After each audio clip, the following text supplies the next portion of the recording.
నమస్తే. నేను మీ కుప్ప పద్మిని. ఇన్నాళ్ళు మీ సపోర్ట్‌ని నాకు అందిస్తూ, మీ ప్రేమని నాకు అందిస్తున్న ప్రతి ఒక్కరికి కృతజ్ఞతలు. ఇప్పుడు చూడబోతున్న ఈ వీడియో కూడా ఖచ్చితంగా మీకు ఉపయోగపడుతుంది.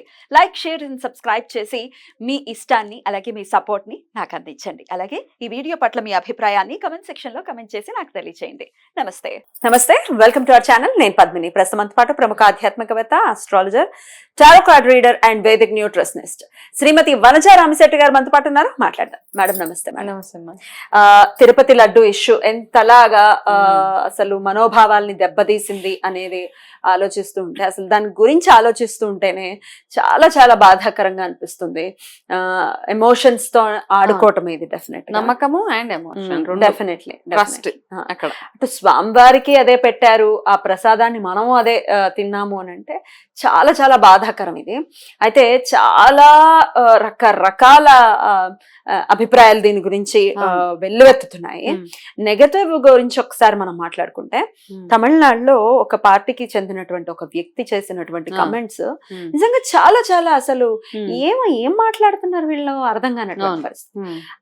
ఏమైనా చచ్చిపోయారా? పంది కొవ్వుతో గనక చేశారు, సరే పంది కొవ్వుతో ఎక్స్ట్రాక్ట్ చేసినటువంటి నెయ్యి చేశారు, చచ్చిపోలేదుగా ఎవరు? దేశంలో ఇంతకన్నా పెద్ద సమస్య లేదా మాట్లాడటానికి, సార్ట్ అవుట్ చేయడానికి అనటం ఎట్లా చూడొచ్చు? అదొక ప్రైడ్ అదే మనకి వెంకటేశ్వర స్వామి టెంపుల్ గాని కలియుగ దైవం ఆయనే మనకు ప్రొటెక్షన్ అని మనం భావిస్తాం. ఇప్పుడు ఎంత జరిగినా ఆ కొండ మీద నుంచి అభయహస్తం మనల్ని ఎప్పుడు కాపాడుతూనే ఉంటదని మనం అందరం నమ్మి ఆయన్నే కొలుస్తాం కదా. శనివారాలకి ఇంత ఇంపార్టెన్స్ ఎందుకు ఇస్తున్నాం? శనివారాలు చాలా మంది వంటి పొద్దు చాలా ప్లేసెస్ లో చూస్తే శనివారం ఒక పూటే భోజనం చేస్తారు, నాన్ వెజ్ కూడా తినరు. నాన్ వెజ్ తినరు, సండే తినకూడదు, కానీ శనివారం ఆయన కోసం ఇన్ని చేసేసి ఆ తిరుపతి వెళ్ళి వస్తేనే అంత మహద్భాగ్యం. ఒక్కసారి వెళ్ళి ఆయన దర్శనం చేసుకుంటేనే చాలు. అక్కడికి వెళ్ళినప్పుడు కూడా మనకు 1 సెకండ్ 2 సెకండ్ కంటే దర్శనం అవ్వదు. ఆ దర్శనం కోసం అంత తహతహలు ఆడిపోయి అంత వెయిట్ చేసి కొన్ని సంవత్సరాలు వెయిట్ చేస్తారు చాలా మంది. 20 సంవత్సరాల నుంచి అనుకుని వెళ్ళలేని వాళ్ళు ఉన్నారు. ఇవన్నిటికంటే అక్కడికి వెళ్ళినా వెళ్ళలేకపోయినా అక్కడి నుంచి ఏ చిన్న ప్రసాదం చేతికి వచ్చినా, ఇంత కొంచెం తిరుపతి లడ్డు వచ్చినా అది మహాప్రసాదం మాకు. అంటే ఆయన వచ్చినట్టే, ఇంకా ఆయన అనుగ్రహం వచ్చేసింది మనకి. ఇంకా అది శనివారం రోజు, అది ఏకాదశి రోజు ప్రసాదం వస్తే అబ్బా ఆయన అనుగ్రహం మాకు ఉంది అని. అండ్ ఆ లడ్డు తోటి ఒక ఎమోషన్, ఒక బాండేజ్ ఉంది. మామూలుగా కూడా ఇప్పుడు ఎవరైతే ఈ కామెంట్ చేశారో చనిపోక్కర్లేదు, ఒక నమ్మకం ఉంటది కదా. ఇప్పుడు మనకి తల్లి దగ్గర ఎటువంటి నమ్మకం ఉంటుందో పిల్లలకి, మా అమ్మ ఏది ఇచ్చినా నేను సేఫ్ అన్నా సేఫ్ ఇది ఉంటది కదా, సేమ్ థింగ్ అదే కదా. అక్కడ కూడా అదే నమ్మకం. ఇక్కడే కాదు, మనం ఏ గుడికి వెళ్ళినా గుడిలో ప్రసాదాన్ని ఎప్పుడైనా మనం టెస్ట్ చేస్తామా? ఎప్పుడు తీర్థం ఇస్తే తీర్థం తాగుతాం. ఎప్పుడో పొద్దున అభిషేకం చేసి ఇచ్చిన తీర్థం కూడా తాగేస్తాం. బికాస్ భగవంతుడు మమ్మల్ని ఆయన చూసుకుంటున్నాడని, ఆయనే ప్రొటెక్ట్ చేశాడు. ఇప్పుడు ఇంత కల్తీ అయినా భక్తులు తిని కూడా అలా ఉన్నారంటే ఆయన ప్రొటెక్షనే కాబట్టి, అది కూడా ఆయన ఆశీర్వాదమే. ఏం కాలేదు కదా అంటే అందుకే కాలేదు. ఆయన ప్రొటెక్షన్, ఆయన అభయహస్తం ఉంది కాబట్టి ఏమీ అవ్వకుండా అందరూ ఇంకా అలా ఉన్నారు. అంత జుగుప్సాకరంగా అనిపిస్తుంది అసలు. అది పందిది, తర్వాత బీఫ్ ఎక్స్ట్రాక్ట్స్ అని కొవ్వు కలిపేసి, ఇంకా కమెంట్లు ఏంటంటే అదే ఎక్కువ కాస్ట్, పంది మాంసమే ఎక్కువ కాస్ట్. అసలు ఎలా చూడొచ్చు దీన్ని? ఆవు కంటే పంది కాస్ట్లీయా? అదే కదా. అసలు ఇది ఏం బుర్ర, ఇది అర్థం కాదు. మేము హిందూ ధర్మంలో మనం ప్రతి దాన్ని భగవంతుడితోటే పోలుస్తాం, ఏదైనా గానీ కదా. ఆవుని గాని పందిని వరాహంగా పోలుస్తాము. అందుకనే అవి అలాంటి పంది కొవ్వులు అవన్నీ ఎవరు కలుపుతారు కదా. మీకు అలా అనిపిస్తూ ఉంటుంది చాలా మందికి, ఏం చనిపోలేదు కదా. పెద్ద ఇష్యూస్ ఆఫ్ కోర్స్ ఉన్నాయి, కానీ ఇప్పుడున్న పరిస్థితికి ఇదే పెద్ద ఇష్యూ. డెఫినెట్లీ. ఎందుకు దీని గురించి మాట్లాడకూడదు? ఇంకేం పెద్ద ఇష్యూ ఏది మాట్లాడితే? ఇక్కడ మన డాక్టర్ గురించి మాట్లాడాము, ఇంకెంతకన్నా పెద్ద ఇష్యూ లేదా? దేని గురించి మాట్లాడినా ఇది ఒక పెద్ద స్టైల్ వీళ్ళకి. ఇది మాట్లాడద్దు, అది మాట్లాడద్దు అంటే ఇది జస్ట్ ప్రసాదం అది కాదు. అక్కడ ఏంటంటే ఒక ట్రస్ట్, ఒక ఎమోషన్, ఇవన్నిటికంటే ఇంపార్టెంట్ గా మనలో అంటే ఇక్కడ అయ్యే కల్తీ వ్యాపారాలు ఏవైతే ఉన్నాయో ఇవన్నిటిని బయటకు తీసుకోవాలి. అంటే ఇప్పుడు చూడు, భగవంతుడికి చేసే ఆ లడ్డూలో ఇంత కల్తీ ఇవన్నీ చేశారు నెయ్యి. మామూలుగా ఆలోచిద్దాం, రెగ్యులర్ గా మనం వాడే ఫుడ్ ఏదైతే ఉందో, మనం కొనుక్కునే గ్రాసరీస్ ఏవైతే ఉన్నాయో అందులో ఇంకెంత కల్తీ జరుగుతుందో అది మీకు హోంవర్క్ బేసికలీ. ఇప్పుడు ఎవరైతే ఈ డైలాగ్ అన్నారో ఇంకా పెద్దది ఉంది. ఇంకా పెద్దది ఏంటంటే ఇప్పుడు మిగతా ఫుడ్ ఐటమ్స్ లో ఏవేవి కల్తీలు జరుగుతున్నాయో, మేము రెగ్యులర్ గా కొనే ఫుడ్ ఐటమ్స్ లో కానీ గ్రాసరీస్ లో కానీ ఏమేమి కల్తీలు జరుగుతున్నాయో please go and find it out. మీరు చేయండి పోనీ ఆ పని చేయండి ఫస్ట్ కదా. పిల్లలకి పెడుతున్నాము, ప్లాస్టిక్ యూజ్ చేస్తున్నాము, ప్లాస్టిక్ బ్యాన్ చేయలేకపోయారు, ఏది చేయలేకపోయారు, అలాంటి పనులు చేయండి. ఇలాంటి కామెంట్స్ కంటే కూడా వెళ్ళి ప్లాస్టిక్ బ్యాన్ చేసే ప్రోగ్రామ్స్ కానివ్వండి. వినాయక చవితి వచ్చినప్పుడు మన మట్టి వినాయకులు వాడమని చెప్తున్నా, ఎవరైనా వాడుతున్నారా? ఇవన్నీ ప్రాబ్లమ్సే కదా, ఇవన్నీ ప్రాబ్లమ్స్ టు ద కంట్రీ.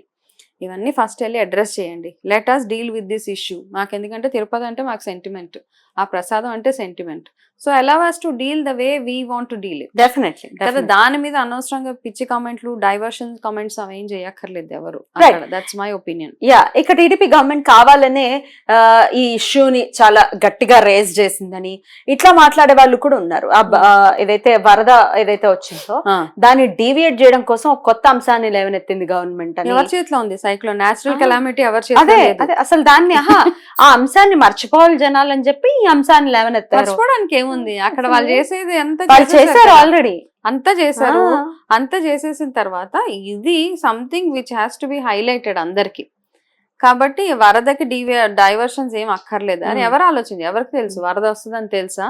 వరద వచ్చింది, కాకపోతే సిటీ ప్లానింగ్ సరిగ్గా లేదు, టౌన్ ప్లానింగ్ సరిగ్గా లేదు, ఇంత విధ్వంసం అయింది. భగవంతుడు ఏదో ఒక రకంగా చూపిస్తాడు కదా, ఇలా ఏదో ఒక దగ్గర ఏదో పాపం జరుగుతుంది అని. అండ్ లక్కీగా ఏంటంటే ఇంక ఇప్పుడు బయటపడింది, లేకపోతే అది ఇంకా కంటిన్యూ అవుతూనే ఉండేది. ఇప్పుడు ఎంత ప్రక్షాళన చేసినా ఏం చేసినా అఫ్ కోర్స్ ఇప్పుడు అవన్నీ చేస్తూ ఉన్నారు. అండ్ మన వంతు కూడా నాకేమనిపిస్తుంది అంటే ప్రతి ఒక్కరు, ఇప్పుడు నేను కూడా 2023లో తిరుపతి వెళ్ళా, తిన్నా ప్రసాదం, ఎవరం హైలైట్ చేయలేకపోయాం కదా. ఇప్పుడు మనం అందరిని కనుక్కోలేకపోయాం, కానీ ఎంతో కొంత తెలిసింది అందరికి. ఏంటి సువాసన లేదు. సో 10 రోజులు కాదు, 15 రోజులు కాదు, 20 రోజులైనా ఫ్రెష్ గా ఉండేది. అలాగే ఉండేది. ఓపెన్ చేయగానే ఆ కర్పూరం గుమలాడిపోయేది. ఇప్పుడు ఫ్రిడ్జ్ లో పెడితే అది ఇచ్చుకు నెత్తి మీదకి ఎవరైనా కొట్టామంటే బొక్కడి అంతే అంతే నిజంగానే అంత ఘోరంగా అనమాట. అయ్యో వచ్చేటప్పుడు పులిహోర తిన్నా, మామూలుగా అయితే ఎలా ఉంటది, ఆ దర్శనం చేసుకుని బయటకు వచ్చాడు పులిహోర చాలా బాగుంటుంది. తిన్నాక ఇంకొకరు ఎవరైనా ఇంకొకటి అనిపిస్తుంది. ఆ ఒక్కటి కూడా తినలేకపోయాం లాస్ట్ డిసెంబర్ లో వెళ్ళినప్పుడు. అది బలవంతంగా ఎక్కింది నోట్లోకి నిజంగా. అంటే ఇట్ వాస్ వెరీ నార్మల్ అన్నమాట. ఆ తిరుపతిలో పెట్టే ప్రతి ఒక్క ప్రసాదం ఈజ్ అమృతం అంతే. అది ఎంత ఇచ్చినా అమృతమే, ఎంత కొంచెం ఇచ్చినా అంతే. కానీ ఆ రోజు తినలేక తినలేము, పాడేయలేము. మనకు ప్రసాదం అంటే చాలా సెంటిమెంట్ కదా. ఆ గుడే కాదు, ప్రతి గుడి. అవునండి. దేర్ఫోర్ కొంచెం ట్రాన్స్పరెన్సీ ఉండాలి అన్ని టెంపుల్స్ కి, భక్తులకి ఏం జరుగుతుంది అక్కడ అని. టెంపుల్ ఇన్ఫర్మేషన్స్ అంటూ ఉండాలి, వాళ్ళ ప్రసాదాల్లో ఏం కలుపుతున్నారు ఏంటని గోయింగ్ ఫార్వర్డ్. అవునా, మనకు నిజంగా తెలియదు అసలు ఏమవుతుందో. ఇంకా మనందరికి ఏంటి నమ్మకం, అక్కడ వకులామాత స్వయంగా చూస్తూ ఉంటారు. వెంకటేశ్వర స్వామికి వంటశాల దగ్గర ఎటువంటి నైవేద్యాలు తయారు చేస్తున్నారు, ఇదంతా మోసమే కదా. చాలా చాలా ఎట్లా శిక్ష మాత్రం ఖచ్చితంగా పడుతుంది. అది ప్రభుత్వాల నుంచి కాదు, నేచర్ నుంచి అని అనుకోవచ్చా? 100%. అసలు ఇప్పుడు కాదు, ఇప్పుడు ఇది అయ్యే ఈ గొడవ ఏం పనిష్మెంట్ కాదు. ఒక భగవంతుడు చేస్తాడు, రైట్ టైంలో రైట్ పనిష్మెంట్ ఇస్తాడు కదా. ఆ పనిష్మెంట్ దేవుడి నుంచి ఎవరిని తప్పించుకోలేము, ఎక్కడి నుంచైనా తప్పించుకోవచ్చు, కానీ భగవంతుడి నుంచి అసలు ఎక్కడ తప్పు జరిగినా మనకి ఎంతో కొంత బాధ్యత ఉంది ఖచ్చితంగా. మరి మనకు కూడా ఎంతో కొంత బాధ్యత ఉంది. డిప్యూటీ సీఎం పవన్ కళ్యాణ్ గారు ఎలా అయితే ప్రాయశ్చిత్త దీక్షని పూనారో, ఆయన డెఫినెట్ గా ఆదర్శం ఈ పాయింట్ లో. మరి మనం కూడా ఎంతో కొంత క్షమార్పణ చెప్పాలి కదా. ఎందుకంటే ప్రసాదాలు వచ్చినప్పుడు తిన్నాము, నేను కూడా తిని బాలేదు అన్నదాన్ని బాలేదేమోలే అన్న అంతటి నేనే ఊరుకున్నాను. కానీ నాకు చాలా ఆప్షన్స్ ఉన్నాయి, సోషల్ మీడియా ఉంది, చెప్పొచ్చు తిరుపతి ప్రసాదం బాలేదని. ఎందుకు నువ్వు చెప్పలేదు? మేబీ అసలు స్ట్రైక్ కూడా స్ట్రైక్ అవ్వాలి, ఎందుకంటే దాని మీద ఉన్నటువంటి గౌరవం అది. తిరుపతి ప్రసాదం మీద మనం కామెంట్ పే చేయలేము. ఒకటి మేబీ నేను వెళ్ళి తిన్న రోజు బాగాలేదేమో, బికాస్ మనం ఒకటే రోజు ఉంటాం అక్కడ కదా. దగ్గరగా ఉండే వాళ్ళకి తెలుస్తుంది, మనం ఒక రోజు ఉంటాం, ఏమో ఈ రోజు బాగాలేదేమో అన్న ఒక థాట్ తప్పిస్తే. సో అందరూ ఏదో ఒక రకంగా చిన్నగా ఆ తప్పులు పార్టిసిపేట్ అంటే ఉన్నాం, భాగస్తులమే అనుకోవచ్చు. నేను చెప్పేది ఒకటే ఏంటంటే, అందరూ పెద్ద పెద్ద ఏదన్నా చేయనివ్వండి, హోమాలు ఎన్ని చేసినా దీక్షలు చేసినా, మనం అందరం సింపుల్ గా చేసుకునేది ఏకాదశి రోజు గోవిందనామాలు ఎంత వీలైతే అంత రాసుకొని మీ ఇష్టం, మీకు ఎంత ఓపిక ఉంటే 108 రాస్తారా, 1116 రాస్తారా, రాయడం ఒకటి. గట్టిగా ఇంట్లో ఉన్న వాళ్ళందరూ ఆ వెంకటేశ్వర స్వామిని తలుచుకొని ముద్ద కర్పూరాన్ని ఆయన పేరు మీద వెలిగించి ఇంటి బయట మన అక్కడ తులసి దగ్గర అలా పెట్టి ఆయనని క్షమించమంత ఇండిసిప్లిన్ అంటే టైం ఏం లేదు అసలు అక్కడ. అంటే మామూలుగా మనకు తెలుసు ఒక 4 గంటలు పడుతుంది దర్శనానికి, ఇందులో ఇక్కడ కూర్చోవాలి. ఇప్పుడు ఏం లేదు, అబ్బా ఫ్లైట్లు మిస్ అయిపోయి గొడవ అసలు ఒక రకంగా లేదు అసలు. మొత్తం ఇవన్నీ కూడా సెట్ రైట్ అవ్వాలి Yes. అని మనస్ఫూర్తిగా కోరుకుంటుంది. మళ్ళీ మళ్ళీ ఎప్పుడు వినకూడదు, చూడకూడదు, ఇలాంటివి ఎప్పుడు ఇంకా జన్మలో జన్మలో జరగకూడదు అని మనస్ఫూర్తిగా కోరుకుంటూ థ్యాంక్ యూ మేడం. నమస్తే.